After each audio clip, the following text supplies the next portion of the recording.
झारखंड में बीते 2 दिनों तक हुई मूसलाधार बारिश से जनजीवन अस्त व्यस्त हो गया। वहीं राजधानी रांची के कई इलाकों में भीषण जल जमाव से लोगों को घर से निकलना मुश्किल हो गया। खासकर पंडरा इलाके के पंचशील नगर में बीते 2 दिनों से लोग अपने अपने घरों में ही कैद हो गए। वहीं जिला प्रशासन की टीम पंचशील नगर का जायजा लेने पंचशील नगर पहुंची। इस दौरान एसडीएम उत्कर्ष कुमार ने बताया कि रांची नगर निगम और अंचल की टीम मौजूद है और सभी को निर्देश दिया गया है कि इसकी जांच कर गैर मजरूआ जमीन पर नाला कैसे बन सकता है, इस पर काम किया जाएगा और इस संबंध में निगम डीपीआर भी तैयार करेगा। रोड के तो पहले नंबर देख लीजिए, आप लोग की भी नेता लोग तो बनवाइबे किए हैं, लेकिन नेता लोग के भी देखना चाहिए ना जे रोड कैसे बना है। रोड बढ़िया बनेबे नहीं किया, पैसा खर्चा तो हो ही गया है। और देखिए घर में घुसता है पानी, परेशान होता है पब्लिक लोग के। और रोड भी अच्छा नहीं ढंग से बनाते हैं, रोड भी ऐसी डुप्लीकेट सीमेंट भी अच्छा नहीं देते हैं, गिट्टी भी अच्छा नहीं देते हैं। नाली का क्या यहाँ इस एरिया में कुछ नेशनल नाला पहले से एग्जिस्ट कर रहा है, जहाँ पे लोग बता रहे हैं कुछ शायद रेती ज़मीन पे है, कुछ गैर ज़मीन पे है। तो और आगे जा कर के ये प्रॉपर नाले के थ्रू आगे निकल रहा है। तो जब पानी का फ्लो बढ़ता है तो पानी फिर वो सड़क पे आ जाता है। इसमें यहाँ पे निगम भी मौजूद है और अंचल भी मौजूद है। सबको डायरेक्शन दिया गया इसकी जांच करके कहाँ पे गैर ज़मीन है उस पर क्या हम लोग आगे नाली का कैसे काम हम कर सकते हैं। इसके संबंध में निगम फिर आगे डीपीआर वगैरह बना सकता है। तो इस संबंध में निगम वाले आए हुए हैं तो अपनी आगे कार्रवाई कर रहे हैं और हम लोग अब तक देख रहे हैं इसमें। ये हर साल की कहानी है, हर साल आती है टीम। पिछले साल भी टीम आई थी, पूरा करके गई कि हाँ ऐसे बनेगा वैसे बनेगा, कुछ नहीं बना। हर बार पूछते हैं फ़ोन करके, ये एप्लीकेशन भी कई बार दिए तो कहते हैं कि डीपीआरओ में गया हुआ है इस बन करके, वहाँ से कुछ हो ही नहीं रहा। और डीपीआरओ में कब से होगा। रोड के तो पहले नंबर देख लीजिए आप। बेरमो के गांधीनगर थाना क्षेत्र के जरीडी बाजार के कलाली रोड स्थित कावेरी मैरिज पैलेस और उसके सामने स्थित गोदाम से भारी मात्रा में अवैध हथियार बनाने की फैक्ट्री का उद्भेदन बोकारो पुलिस ने किया। इस मामले में बोकारो एसपी ने गांधीनगर थाने में बताया कि गुरुवार की शाम को कोलकाता एसटीएफ, रांची एटीएस, बेरमो थाना और गांधीनगर थाने की संयुक्त टीम ने छापेमारी कर अवैध निर्माण और गन फैक्ट्री समेत हथियार निर्माण के मटेरियल भी बरामद किए। पुलिस की माने तो यह काम मैरिज पैलेस की आड़ में चल रहा था। इस दौरान नामी इंग्लिश ब्रांड कंपनी की अवैध शराब का निर्माण भी किया जाता था, जो कि भारी मात्रा में उसकी भी खेप मिली। वहीं मीडिया के सवालों के जवाब देते हुए एसपी ने माना कि गांधीनगर थाना क्षेत्र में इतने बड़े पैमाने पर हो रहे अवैध हथियार निर्माण की जानकारी पुलिस को नहीं थी। एक बड़ी चूक इस तरह से सामने आई है। फिलहाल एसपी ने दावा किया है कि जल्द ही पूरे नेक्सस को खत्म कर दिया जाएगा। गन के कंपोनेंट्स बनाने के 3 लेथ मशीन और कुछ हाफ मैन्युफैक्चर्ड गन्स जो है उनके कंपोनेंट लगभग 6 पीस वो मिले हैं। उसके अलावा वहाँ पर कुछ इलीगल टाइप का ही एक ब्रांड कोई है टिप्सी करके, उसकी बहुत सारी बियर की बॉटल्स मिली लगभग 960 पीस। और उसके अलावा भी उन्होंने बहुत सारी सामग्री रखी हुई थी, जैसे कि पैकिंग वाला जो पैकेट होता है और जो ढक्कन होता है, और कुछ केमिकल्स रखे हुए थे। संभवतः मिलावट भी वहाँ होती होगी। और एक रैकेट टाइप का शायद चल रहा था। फ्रंट में उन्होंने एक बैंक्वेट हॉल का कवर बना रखा था ताकि लोगों को शक ना हो।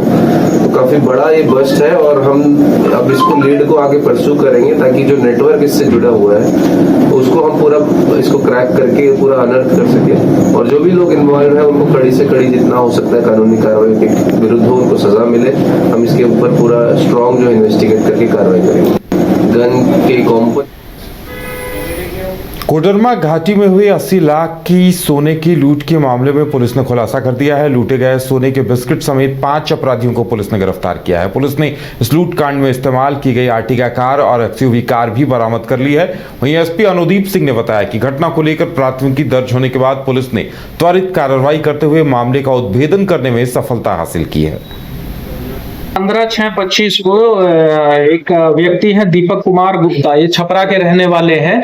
ये सुनार का काम करते हैं, बेसिकली इनका ज्वेलर्स का काम है। तो ये अपना सोना गला के और मेक ज्वेलरी खरीदने के लिए, बना हुआ नया ज्वेलरी खरीदने के लिए ये कोलकाता गए थे। कोलकाता से लौटने के क्रम में कोलकाता जब ये गए थे तो वहां पे इन्हें जो ज्वेलरी थी वो पसंद नहीं आई। तो ये अपना जो सोना था वो बिस्किट के फॉर्म में था, पूरा एक था, उसे लेके ये लौट रहे थे वहां से। तो जब ये कोडरमा पास कर रहे थे तो जब बॉर्डर पे पहुंचे, नवादा बॉर्डर पे, तो वहां घाटी पड़ती है। तो घाटी में इनकी गाड़ी खराब हो गई। जहां पहले से एक गाड़ी रुकी हुई थी उसमें 4 क्रिमिनल्स थे, उनके द्वारा इनके साथ मारपीट करके इनका सोना जो है वो छीन लिया गया था। तो ये घटना 15 तारीख की थी, लेकिन ये 15 तारीख को पुलिस के पास नहीं आए, ये चले गए छपरा। उसके बाद ये 16 तारीख को पुलिस के पास आया, जिनके द्वारा एक आवेदन दिया गया। तो पुलिस के द्वारा इनकी FIR तुरंत दर्ज करके इसमें 4 स्पेशल इन्वेस्टिगेशन टीम्स का गठन किया गया, जिनका नेतृत्व SDPO कोडरमा अनिल कुमार कर रहे थे। तो पुलिस द्वारा जो है तुरंत इन्वेस्टिगेशन शुरू की गई और इसमें अच्छा कार्य करते हुए इन अपराध कर्मियों का जो है शनाख्त किया गया और छापामारी करके इन चारों अपराध कर्मियों को गिरफ्तार किया गया है। इनसे लूट किया गया सोना भी बरामद कर लिया गया है। जिस गाड़ी का इन्होंने घटना में इस्तेमाल किया था वो गाड़ी भी पुलिस के द्वारा बरामद कर ली गई है। 15/6/25 को विश्व प्रसिद्ध श्रावणी मेला 2025 को लेकर जिला प्रशासन की तैयारी जोरों पर है। जिला प्रशासन समय समय पर अपनी व्यवस्थाओं को लेकर श्रद्धालुओं को जानकारी भी देती है, जिसको लेकर सूचना जनसंपर्क विभाग के द्वारा 240 उद्घोषक को तैनात किया गया है। बताया जा रहा है कि देवघर सूचना भवन सभागार में आगे इसकी प्रक्रिया शुरू की गई है, जिसमें 569 अभ्यर्थियों का साक्षात्कार किया जा रहा है। और आपको बता दें, इसमें से महिला, पुरुष और विद्यार्थियों को मिलाकर 240 के करीब उद्घोषक का चयन भी किया जाएगा। जो आपका अंतिम सवाल था उससे पहले का सवाल का जवाब हम देना चाहेंगे। उमंग की बात जो आपने किया, तो यह श्रावणी मेला, राजकीय श्रावणी मेला विश्व प्रसिद्ध मेला है हमारा। और यहाँ पे जितने हमारे देवघर के जनता है वो निस्वार्थ भाव से उमंग के साथ काम करते हैं, कांवरिया की सेवा करते हैं। उसी क्रम में हम लोग जो 31 को सूचना केंद्र बना रहे हैं उसमें उद्घोषकों की आवश्यकता पड़ती। जो लोगों को, जो कांवरिया खो जाते हैं, छोटे बच्चे खो जाते हैं, उनको उनके परिजनों से मिलाने का हम लोग काम करते हैं। इसके लिए हम लोग 3 शिफ्ट में काम होता है। और 11 का मातृत्व विश्राम केंद्र बनाया गया है, जो कि पिछले साल से उन लोगों ने शुरुआत किया था। इस बार 11 बन रहे हैं, जहाँ पे केवल महिलाओं की प्रतिनियुक्ति रहेगी, जो 2 शिफ्ट में होगा। तीसरा लाइट शिफ्ट में वहाँ पे पुलिस महिला वहाँ रहती है मौजूद। और इस प्रकार से हम लोग आज उसका ऑडिशन का डेट है, हम लोग सिलेक्शन कर रहे हैं कि जो योग्य हैं युवा युवती उनको हम सिलेक्ट करें। और इस श्रावणी मेला जो हम लोग का 11 जुलाई से शुरुआत हो रही है, इस पावन अवसर पे सबको अपने विश्वास भाव से वो लोग अपना सेवा देंगे। और सभी को मानदेय भी तय किया गया है कि जो श्रम नियोजन का जो रेट है उसी रेट पे उन लोगों को मिलेगा। जिस तरह से योग्यता तय की गई श्रम नियोजन विभाग के द्वारा, उसी योग्यता के अनुरूप पूरा पैसा। मंत्री अन्नपूर्णा देवी आज देवघर दौरे पर पहुंची, जहां उन्होंने सदर अस्पताल और बाल सुधार गृह का निरीक्षण किया। मंत्री पहले सुधार गृह का निरीक्षण करने के बाद देवघर सदर अस्पताल का निरीक्षण किया, जहां वे लगभग वार्डों का निरीक्षण किया है और अस्पताल में मरीजों का भी हाल जाना है। वहीं मौके पर मीडिया से बातचीत में कहा कि पिछले 11 वर्षों में प्रधानमंत्री नरेंद्र मोदी के नेतृत्व में मंत्रालय ने कई महत्वपूर्ण कार्य किए हैं, जिनका लाभ अब जमीनी स्तर पर दिखने लगा है। उन्होंने बाल सुधार गृह में बच्चों को दी जा रही शिक्षा सुविधा और इलाज व्यवस्था पर संतोष जताया है। और अन्नपूर्णा देवी ने कहा है कि केंद्र सरकार अंतिम व्यक्ति तक योजनाओं का लाभ पहुंचाने के लिए प्रतिबद्ध है। वे 21 जून को योग दिवस कार्यक्रम में भी शामिल होंगे। अभी सबसे पहले तो आप सबको सरकार के 11 साल पूरे होने का आपको हम बधाई भी देते हैं। और इस 11 वर्षों में माननीय प्रधानमंत्री जी के नेतृत्व में बहुत ही अच्छा भारत देश के लिए काफ़ी काम हुआ है। भारत आगे बढ़ रहा है, अब चौथी अर्थव्यवस्था भारत बनी है। और आज देवघर आना हुआ, देवघर आकर वन स्टॉप सेंटर जो बहुत ही ज़्यादा, जो हमारी संकटग्रस्त महिला होती हैं, तो उनके लिए वन स्टॉप सेंटर से अगर वो जैसे 181 महिला हेल्पलाइन है, उससे वो फ़ोन करती हैं या किसी भी माध्यम से, पुलिस के माध्यम से, अन्य माध्यम से वो वन स्टॉप सेंटर पहुंचती हैं, तो वहाँ पे उनका, अगर उनको कोई काउंसलिंग की आवश्यकता है तो वो व्यवस्था उसकी की जाती है। अगर लीगल कोई उनको मदद चाहिए उसके लिए भी, या फिर अन्य पुलिस का हेल्प चाहिए तो वो मदद उनको मिलता है। और टेम्पररी शेल्टर भी है, उनको लगभग 15 से 20 दिन तक वो वहाँ पे रह सकते हैं। अभी सब धनबाद के एसएनएमएमसीएच में एक मरीज की मौत के बाद परिजनों ने डॉक्टर पर लापरवाही का आरोप लगाते हुए हंगामा किया। परिजनों का कहना है कि हरदयाल सिंह, जिनकी उम्र 60 साल थी, उन्हें दुमका सदर अस्पताल से रेफर किया गया था, जिसके बाद एसएनएमएमसीएच में मरीज की डायलिसिस की गई और आईसीयू में ऑक्सीजन लगाया गया था। जब मरीज को बेचैनी होने लगी तो कई बार परिजनों ने डॉक्टर से मरीज को देख लेने की गुहार लगाई, लेकिन अस्पताल प्रबंधन ने उल्टा सीधा कहकर परिजनों को भगा दिया, जिससे इलाज में देरी होने से मरीज ने दम तोड़ दिया। दुमका जो कि सदर अस्पताल से मेरे फादर को रेफ़र किया गया था डायलिसिस के लिए। इसमें हमने यहाँ पे रेफ़र किया तो लेके आए पीएमसीएच में भर्ती कराए। इसके दौरान उनका एक बार डायलिसिस हुआ था, वो बिल्कुल सही था। दूसरी राउंड जब डायलिसिस के लिए डॉक्टर लिखने के दौरान में उनको वो दूसरी राउंड जब पूरा हो रहा था, उसको कमी महसूस हुआ, उसका ब्लड प्रेशर जो कि है थोड़ा लो होने लगा। तो वहाँ पे डायलिसिस के डॉक्टर बोले कि अभी थोड़ा इसको प्रॉब्लम आएगा, इसलिए अभी बंद करते हैं। ये पूरा हो चुका है, कुछ बाकी है तो अगली राउंड करा लेना पूरा। तो इसके दौरान वहाँ से हम लोग को भेज दिया। भेजने के बाद अपना जो डॉक्टर है ICU में लाने के बाद बेड में वहाँ पे डॉक्टर को दिखाए, बोले थोड़ा इनको कमजोरी आया, ऑक्सीजन का कमी, पहले ऑक्सीजन नहीं लगा था, जो कि उनको इतना ज़बरदस्त ऑक्सीजन दिया गया।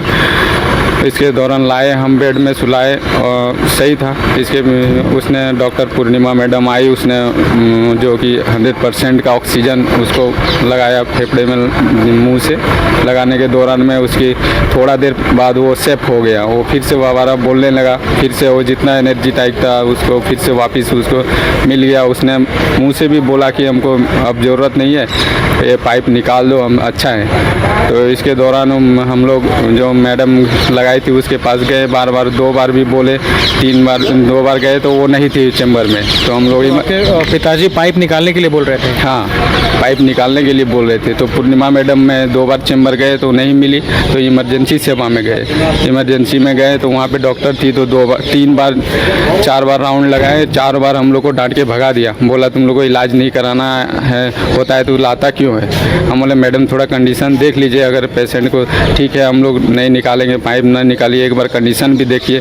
तो उसने बार ही बोला ठीक है हम लोग देखने नहीं जाएंगे, लिख देते हैं, तुम अपना पिताजी को जहाँ लेके जाएगा लेके जाओ। ये हम लोग इसको बहुत आपत्ति ये हुई है। जो ये मैडम, क्या नाम था? पिताजी का नाम हरदयाल सिंह है। कितना एज था उनका? एज उसका 55 से 60 बीच होगा। क्या मेरा नाम, हम उसका लड़का है। जो मेरा नाम, क्या करते थे? पिताजी खेती बाड़ी करते थे। का नाम? मेरा नाम बलराम सिंह है। उसका बड़े दुमका में कहाँ से? दुमका नोनी हथवारी गाँव। मॉनसून की एंट्री के बाद पिछले 3 दिनों में हुई भारी बारिश से चकरधरपुर रेल मंडल में ट्रेनों का परिचालन भी प्रभावित हुआ है। भारी बारिश में को लेकर कल चकरधरपुर रेल मंडल द्वारा 26 ट्रेनों को कैंसिल किया गया था। आज भी चकरधरपुर रेल मंडल द्वारा आपको बता दें 13 ट्रेनों को कैंसिल कर दिया गया है, जिससे चकरधरपुर रेल मंडल के टाटानगर से चकरधरपुर, चाईबासा, राउरकेला, खड़गपुर आदि रूटों पर चलने वाली ट्रेन शामिल है। हालांकि आज सुबह से बारिश थमी है, जिससे ट्रेनों का परिचालन सामान्य होने की संभावना है। तो 2 दिन से बहुत भारी बारिश होने के कारण टाटानगर में हमारे को कुछ गाड़ियों का कैंसिलेशन, कुछ गाड़ियों का डाइवर्शन करना पड़ा और गाड़ियों का मूवमेंट सुचारू रूप से चलता रहा। भले ही थोड़ा सा देर से चल रही थी गाड़ियाँ, क्योंकि पानी ट्रैक के ऊपर भर गया था और ट्रैक को सेफ करने के लिए और गाड़ियों का भी सेफ मूवमेंट करने के लिए थोड़ा स्लो स्पीड पे गाड़ियाँ चल रही थी। आज भी कैंसिलेशन है 13 गाड़ियों का और 1 गाड़ी का डाइवर्शन है और मुझे उम्मीद है कि अब बारिश धीरे धीरे, हालांकि मौसम विभाग कह रहा है कि अगले मंगलवार तक 23 तारीख तक बारिश तेज़ रहेगी, लेकिन अभी आज तो मौसम अच्छा लग रहा है देखने में। तो होपफुली अगर मौसम ठीक रहा तो हम ये गाड़ियाँ आगे कैंसिल नहीं होंगी और गाड़ियों का मूवमेंट और जो कैंसिलेशन की कोई ज़रूरत नहीं पड़ेगी, गाड़ियों का मूवमेंट स्मूथ हो जाएगा। झरिया में लगातार हो रही मूसलाधार बारिश के चलते नदी, नाले और डैम का जलस्तर तेजी से बढ़ गया है। तेनूघाट डैम से पानी छोड़े जाने के कारण दामोदर नदी उफान पर है, जिससे जनजीवन के साथ साथ जलापूर्ति व्यवस्था पर भी संकट के बादल मंडरा रहे हैं। वहीं आपको बता दें, विशेष रूप से झरिया के जामाडोबा स्थित झमाडा जल शोधन संयंत्र के पास दामोदर नदी का जलस्तर चिंताजनक रूप में बढ़ गया है।